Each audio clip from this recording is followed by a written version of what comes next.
Welcome to Chapter 7, The Lion and the Unicorn, brought to you by my disembodied voice. And let's be real, very little voice acting. I don't do voices.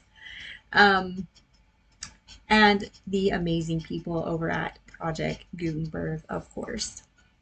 So let's go ahead and dive into this madness. The next moment, soldiers came running through the wood, at first in twos and threes, then 10 or 20 together, and at last in such crowds that they seemed to fill the whole forest. Alice got behind a tree for fear of being run over and watched them go by. She thought that in all her life she had never seen soldiers so uncertain on their feet. They were always tripping over something or other, and whenever one went down, several more always fell over him, so that the ground was soon covered with little heaps of men. Then came the horses. Having 4 feet, these managed rather better than the foot soldiers. Well, I'm just ad-libbing here. 2-footed, that's not what it says. Than the foot soldiers. Now Carol's got me doing it. But even they stumbled now and then, and it seemed to be a regular rule that whenever a horse stumbled, the rider fell off instantly. The confusion got worse every moment, and Alice was very glad to get out of the wood into an open place where she found the White King, seated on the ground, busily writing in his memorandum book. "I've sent them all," the king cried in a tone of delight on seeing Alice. "Did you happen to meet any soldiers, my dear, as you came through the wood?" "Yes, I did," said Alice. "Several thousand, I should think." 4,207. That's the exact number, the king said, referring to his book.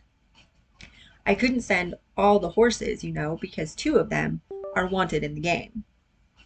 And I haven't sent the 2 messengers either. They're both gone to the town. Just look along the road and tell me if you can see either of them." "I see nobody on the road," said Alice. "I only wish I had such eyes," the king remarked in a fretful tone, "to be able to see nobody, and at that distance too. Why, it's as much as I can do to see real people by this light." All this was lost on Alice, who was still looking intently along the road, shading her eyes with one hand.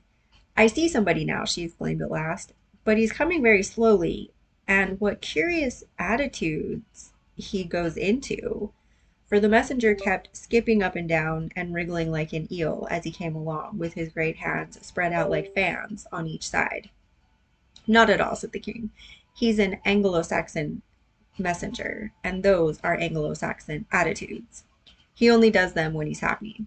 His name is Haigha. He pronounced it so as to rhyme with mayor." Heya? That is not how it's spelled. It's spelled Haigha. Heya, mayor. That's not rhyming. Oh, I don't know how to rhyme anymore. Mayor, payer, layer, heya. I don't know how to pronounce that now. It's really going to bother me. Okay. "I love my love with an H," Alice couldn't help beginning. "Because he is happy. I'd hate him with an H. Because he is hideous. I fed him with ham sandwiches and hay. His name is Heya, and he lives on the hill," the king remarked simply, without the least idea that he was joining in the game, while Alice was still hesitating for the name of a town beginning with H. "The other messengers called Hatta. I must have 2, you know, to come and go. One to come and one to go." "I beg your pardon," said Alice. "It isn't respectable to beg," said the king. "I only meant that I didn't understand," said Alice. "Why one to come and one to go?" "Didn't I tell you?" the king repeated impatiently. "I must have 2 to fetch and carry. One to fetch and one to carry." At this moment the messenger arrived. He was far too much out of breath to say a word, and could only wave his hands about and make the most fearful faces at the poor king. "This young lady loves you with an H," the king said, introducing Alice in the hope of turning off the messenger's attention from himself, but it was no use. The Anglo-Saxon attitudes only got more extraordinary every moment, while the great eyes rolled wildly from side to side. "You alarm me," said the king. "I feel faint. Give me a ham sandwich." On which The messenger, to Alice's great amusement, opened a bag that hung round his neck and handed a sandwich to the king, who devoured it greedily. Another sandwich, said the king. There's nothing but hay left now, the messenger said, peeping into the bag. Hay, then, the king murmured in a faint whisper. Alice was glad to see that it revived him a good deal. There's nothing like eating hay when you're faint, he remarked to her as he munched away. I should think throwing cold water over you would be better, Alice suggested, or some sal vital. Okay, these spellings are killing me. I didn't say there was nothing better, the king replied. I said there was nothing like it, which Alice did not venture to deny. Who did you pass on the road? The king went on, holding out his hand to the messenger for some more hay. Nobody, said the messenger. Quite right, said the king. This young lady saw him too, so of course nobody walks slower than you. I do my best, the messenger said in a sulky tone. I'm sure nobody walks much faster than I do. He can't do that, said the king, or else he'd have been here first. However, now you've got your breath, you may tell us what's happened in the town. I'll whisper it, said the messenger, putting his hands to his mouth in the shape of a trumpet, and stooping so as to get close to the king's ear. Alice was sorry for this, as she wanted to hear the news too. However, instead of whispering, he simply shouted at the top of his voice, They're at it again! Do you call that a whisper? Cried the poor king, jumping up and shaking himself. If you do such a thing again, I'll have you buttered. It went through and through my head like an earthquake. It would have to be a very tiny earthquake, thought Alice. Who are at it again? She ventured to ask. Why, the lion and the unicorn, of course, said the king. Fighting for the crown? Yes, to be sure, said the king. And the best of the joke is that it's my crown all the while. Let's run and see them. And they trotted off, Alice repeating to herself as she ran the words of the old song. The lion and the unicorn were fighting for the crown. The lion beat the unicorn all round the town. Some gave them white bread, some gave them brown. Some gave them plum cake and drummed them out of town. Does the one that wins get the crown? She asked, as well as she could, for the run was putting her quite out of breath. Dear me, no, said the king. What an idea! Would you be good enough, Alice panted out after running a little further, to stop a minute, just to get one's breath again? I'm good enough, the king said, only I'm not strong enough. You see, a minute goes by so fearfully quick, you might as well try to stop a bandersnatch. Alice had no more breath for talking, so they trotted on in silence, till they came in sight of a great crowd, in the middle of which the lion and unicorn were fighting. They were in such a cloud of dust that at first Alice could not make out which was which, but she soon managed to distinguish the unicorn by his horn. They placed themselves close to where Hada, the other messenger, was standing watching the fight, with a cup of tea in one hand and a piece of bread and butter in the other.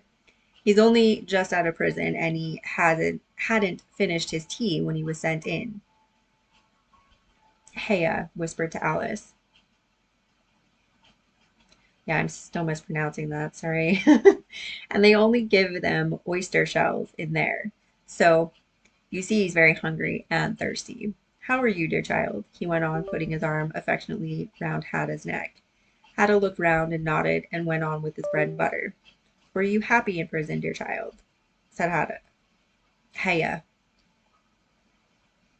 Hada looked round once more, and this time a tear or two trickled down his cheek, but not a word would he say. Speak, can't you? Heya cried impatiently, but Hada only munched away and drank some more tea. Speak, won't you? Cried the king. How are they getting on with the fight? Hada made a desperate effort and swallowed a large piece of bread and butter. They're getting on very well, he said in a choking voice. Each of them has been down about 87 times. Then I suppose they'll soon bring the white bread and the brown, Alice ventured to remark. It's waiting for 'em now, said Hada. This is a bit of it, as I'm eating. There was a pause in the fight just then, and the lion and the unicorn sat down panting, while the king called out, 10 minutes allowed for refreshments. Heya and Hada set to work at once, carrying rough trays of white and brown bread. Alice took a piece to taste, but it was very dry. I don't think they'll fight any more today, the king said to Hada. Go and order the drums to begin, and Hada went bounding away like a grasshopper. For a minute or two Alice stood silent, watching him. Suddenly she brightened up. Look, look, she cried, pointing eagerly. There's the White Queen running across the country. She came flying out of the wood over yonder. How fast those queens can run. There's some enemy after her, no doubt, the king said without even looking round. That wood's full of them, full of them. But aren't you going to run and help her? Alice asked, very much surprised at his taking it so quietly. No use, said the king. She runs so fearfully quick, you might as well try to catch a bandersnatch. But I'll make a memorandum about her, if you like. She's a dear good creature. He repeated softly to himself as he opened his memorandum book. Do you spell creature with a double E? At this moment, the unicorn sauntered by them with his hands in his pockets. I had the best of it this time, he said to the king, just glancing at him as he passed. A little, the king replied rather nervously. You shouldn't have run through him with your horn, you know. It didn't hurt him, the unicorn said carelessly, and he was going on. When his eye happened to fall upon Alice, he turned round rather instantly, and stood for some time looking at her with an air of the deepest disgust. What is this? He said at last. This is a child, Haya replied eagerly, coming in front of Alice to introduce her and spreading out both his hands towards her in an Anglo-Saxon attitude. We only found it today. It's as large as life, and twice as natural. I always thought they were fabulous monsters, said the unicorn. Is it alive? It can talk, said Haya solemnly. The unicorn looked dreamily at Alice and said, Talk, child. Alice could not help her lips curling up into a smile as she began. Do you know, I always thought unicorns were fabulous monsters too. I never saw one alive before.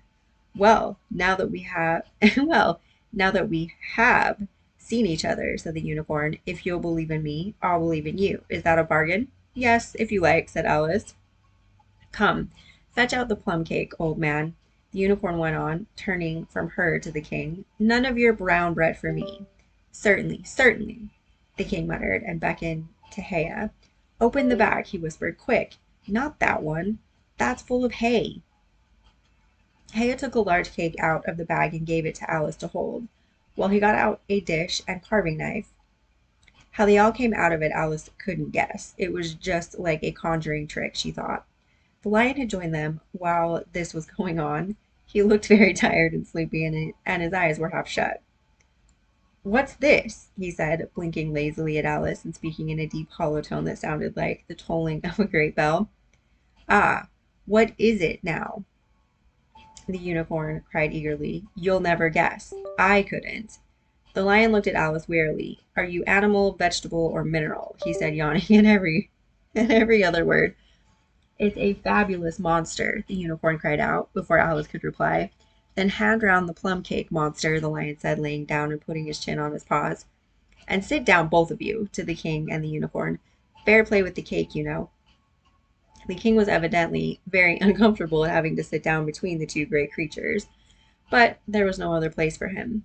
What a fight we might have for the crown now, the unicorn said, looking slyly up at the crown, which the poor king was nearly shaking off his head. He trembled so much. I should win easy, said the lion. I'm not so sure of that, said the unicorn. Why, I beat you all round the town, you chicken, the lion replied angrily, half getting up as he spoke. Here the king interrupted to prevent the quarrel going on. He was very nervous and his voice quite quivered. All round the town, he said. That's a good long way. Did you go by the old bridge or the marketplace? You get the best view by the old bridge. I'm sure I don't know. The lion crawled out as he lay down again. There was too much dust to see anything. What a time the monster is, cutting up that cake. Alice had seated herself on the bank of a little brook with the great dish on her knees and was sawing away diligently with the knife. It's very provoking, she said in reply to the lion. She was getting quite used to being called the monster. I've cut several slices already, but they always join on again. You don't know how to manage looking-glass cakes, the unicorn remarked. Hand it round first and cut it afterwards.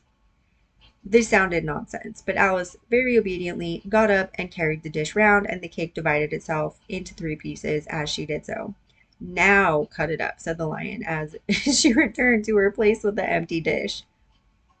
I say, this isn't fair, cried the unicorn as Alice sat with the knife in her hand, very much puzzled how to begin.